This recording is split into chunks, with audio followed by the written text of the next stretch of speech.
ಮತಗಳು ಬೇರೆ, ಭಾಷೆಗಳು ಬೇರೆಯಾದರೂ ಎಲ್ಲರ ಭಾವನೆ ಒಂದೇ ಆಗಿದೆ. ಭಗವಂತನೊಬ್ಬನೇ. ರಾಮೇಶ್ವರದಲ್ಲಿ ರಾಮ ಶಿವಲಿಂಗವನ್ನು ಪೂಜೆ ಮಾಡಿದರು ಎಂದು ಹೇಳುತ್ತಾರೆ. ಆದರೆ ರಾಮ ದೇವತೆ, ಶಿವ ಪರಮಾತ್ಮ. ಮೆಕ್ಕಾದಲ್ಲಿ ಮುಸ್ಲಿಮರು ಲಿಂಗಾಕಾರದ ಸಗ್-ಎ-ಸಹವದ್ ಎಂಬ ಶಿಲೆಯನ್ನು ಆರಾಧಿಸುತ್ತಾರೆ. ಸಿಖ್ಕರು ಓಂಕಾರವನ್ನೇ ಭಗವಂತನೆಂದು ಭಾವಿಸುತ್ತಾರೆ.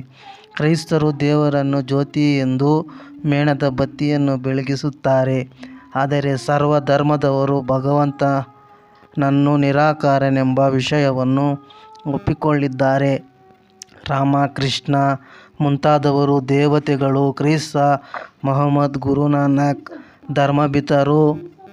ಇವರೆಲ್ಲರಿಗೂ ಧರ್ಮಪಿತ ಪರಮಾತ್ಮ ಜ್ಯೋತಿಬಿಂದು ಸ್ವರೂಪರು. ದೇವತೆಗಳು ಅನೇಕ ಮಂದಿ ಇರುತ್ತಾರೆ, ಧರ್ಮಪಿತರು ಅನೇಕರಿರುತ್ತಾರೆ. ಆದರೆ ಎಲ್ಲರಿಗೂ ತಂದೆ ಭಗವಂತನೊಬ್ಬರೇ.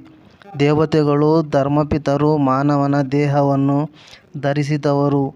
ಶಿವ ಪರಮಾತ್ಮನು ವಿದೇಹಿ, ಜ್ಯೋತಿಬಿಂದು ಸ್ವರೂಪ, ಸರ್ವರ ಸದ್ಗತಿದಾತ, ಶಾಂತಿ ಭೂದಾತ, ದಿವ್ಯ ಬುದ್ಧಿವಿದಾತ, ಆನಂದ ಸಾಗರ, ದಯಾಸಾಗರ, ಜ್ಞಾನಸಾಗರ, ಪವಿತ್ರತಾ ಸಾಗರ ಆಗಿದ್ದಾರೆ.